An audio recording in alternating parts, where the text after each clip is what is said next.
Right, so now we're going to be talking about dopamine detox. This is going to be the longest video in this series, but it's important that you pay attention because this is honestly a massive time saver.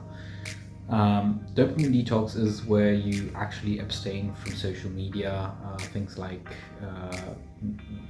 Facebook, Instagram, Netflix. Also, essentially you spend less time glued to your screen. This is a massive time saver. If you find ways of reducing the time you spend glued to your screen, I mean, you're a winner. You're an absolute winner. I mean, where everyone else is just glued to the screen, you just get more stuff done at the same time. So I've noticed it myself. I'm going to walk you through a few things that you can do. So dopamine detox is essentially you spending less time glued to a screen, whether that's your iPad, laptop, whatever, phone. There's two ways to do a dopamine detox. There's the YouTuber influence way of doing that, which is, reset your brain in 24 hours and, don't look at your phone for 24 hours and laptop. That doesn't work in real life. Like, you can't do that. It's just, me, for instance, I need my laptop. Like, I need my laptop to read up on stuff when I have a free day. I have a few hours set out to study, and not all the information is actually in actual books. I need to read stuff online. That doesn't work for me. And I'd argue it doesn't work for most people either. So there's a few things that you can do. First of all, don't do the dopamine detox the influencer way. Do it the long-term reasonable way. What is the long-term reasonable way? Well, first of all, if you're at work, you got work to do. Why do you need your phone? Take your phone, switch it off, put it in your bag or somewhere you can't see it, and then you're done. You're all good. Just don't use it. I've done this at work myself, and honestly, I'm so much more focused. I'm so much more like in the zone. And second of all, look at your social media usage. I have a Facebook account on which I spend 5 minutes a day max. I got it in 2011 after peer pressure when I was still at school. Back then, I just didn't have the courage to get things like Instagram and other social media, like Twitter. Honestly, because I had a bit of social anxiety. I was afraid of what other people would say back in the day. Right now, I look at that and it's as a massive godsend. Like, all of these social media apps, why do you need them? Like, what is the point of having all of this social media? Like, it's I don't understand. What is the point of you consuming hours and hours of your time, which you think it's 5 minutes, but then you look at the clock, it's actually 1 hour on social media. Besides, it's not even good for you. Just look at pictures of people who on holiday enjoying the time. You think, and maybe you're in the library studying for your exams, which actually happened to me. When I was supposed to be studying for my exams, I was spending hours and hours on Facebook and looking at pictures of people on holiday and whatnot, and I felt absolute crap. Back in the day, I thought, what on earth am I doing with my life? What is this? Everyone's having the time of their lives, and I'm just here wasting my 20s on books. Congratulations. Because here's the thing, people just like to show the tip of the iceberg to you on the social media. They didn't like to show, the underlying stuff, or the work, or the bad feelings and emotions. They don't get to show that to you on social media. So social media is just, it's not worth it. Honestly, if you want to, keep Facebook, or choose one social media app, maybe Twitter if you want to, or Facebook. Honestly, delete Snapchat, delete Instagram, delete TikTok. what is the point of you having TikTok or Instagram? What is it good for, honestly? Um, it's you could say, oh, I've got a business and I need Instagram and whatever. Bro, honestly, when it comes to like advertising, Instagram is overrated. Honestly, it doesn't even help you that much. Like, and that's not just my opinion. That's the opinion of many other creators. Just look at guys like Hamza Ahmed, dude. He doesn't even have Instagram. Like, he got banned on Instagram.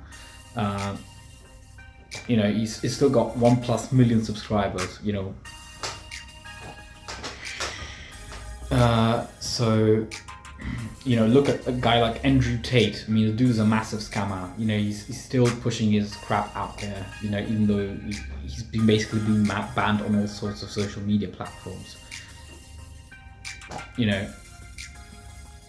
So don't go tell me that Instagram is good for your business. It's a waste of time. Let's be honest. That's number 2, and looking at your social media usage. And number 3, are you going on Netflix or Amazon Prime? Prime Video, because that's also a waste of time. Honestly, I don't know if you would agree with me, but a lot of the stuff on Amazon or on Netflix is just a waste of time. I mean, there's a few good things there. For instance, I really like war movies. Film came out, a German film called All Quiet on the Western Front. It's a remake of a book that I really like.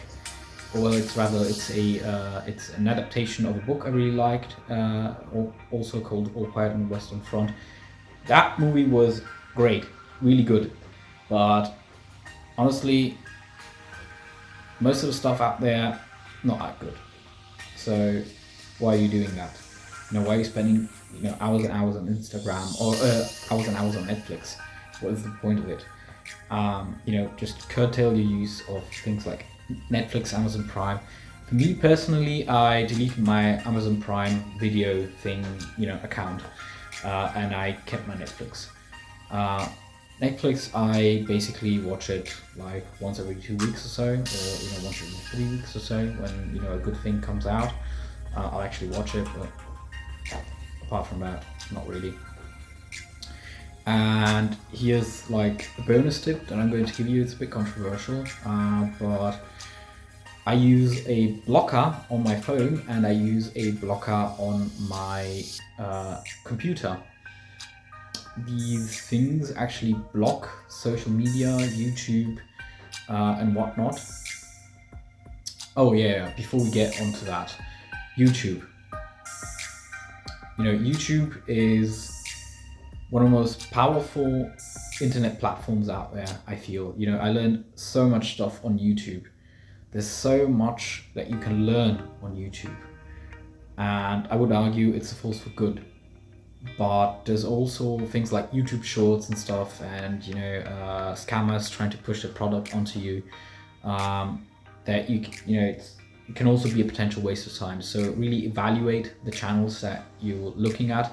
Like for me, honestly, I regularly look over. Once every 3 months, I'll just look at the channels that I haven't subscribed to, and the ones whose videos I don't watch, I just delete them. There are some channels that I like to watch for comedy. There are some channels that I like to watch for information. There are channels that I like to watch for self-improvement. There's a channel I like to watch for cooking. I'm into healthy cooking. You have to be to, bulk and, go to the gym and actually see results. So yeah, just reevaluate your social media usage. And then as I said before, I've got a blocker on my phone, I've got a blocker on my computer. I use them to set timers. For instance, no more than 45 minutes a day on YouTube. No more than 45 minutes. From this time to this time, you don't look at a computer. You just go to bed and actually read a book. I'd argue that this is a very controversial point in the YouTube self-help community, but honestly, when you're starting out, and I'm not that expert on this. You know, I haven't done this for like a lot of time. It feels good, and it makes it easy to outsource all of this thinking to everyone else, especially when you're a busy person. Um, you know, you do this once and you basically set out for like the whole week or like for the next 2 weeks. It makes it that much easier, and when you're starting out, what you do want is consistency. You know, you don't have to follow these tenets every day, but you have to get consistent with it in order for it to become a habit. And that's, you know, my main issue I have with, you know, a lot of the dopamine detox YouTubers. They push a narrative which is, you know, 24 hours dopamine detox. You know, it's you can't be consistent with a 24-hour dopamine detox, especially if you're like an average modern person with the attention span of goldfish, who can't stay even like an hour away from social media. It doesn't work that way. It's not sustainable. You know, take baby steps and, you know, incrementally increase the amount of time that you spend away from social media, or, you know, from your computer. That's, you know, that's the name of the game. I'm sorry. And, you know, if you have to resort to things like blockers in the beginning, then do it. Honestly, just do it. You know, so that's all I have for you on this dopamine detox. I feel it's been a long video, but if you watch the whole 13 minutes, or, you know, 20, 12, no, it's 13 minutes, you should be mighty proud of yourself. Honestly, I think that most people will have stopped watching by minute 6. That's how incapable they are of, you know, following a complex conversation on something that isn't YouTube Shorts. So give yourself a friendly pat on the back, and I'll see you in the next video.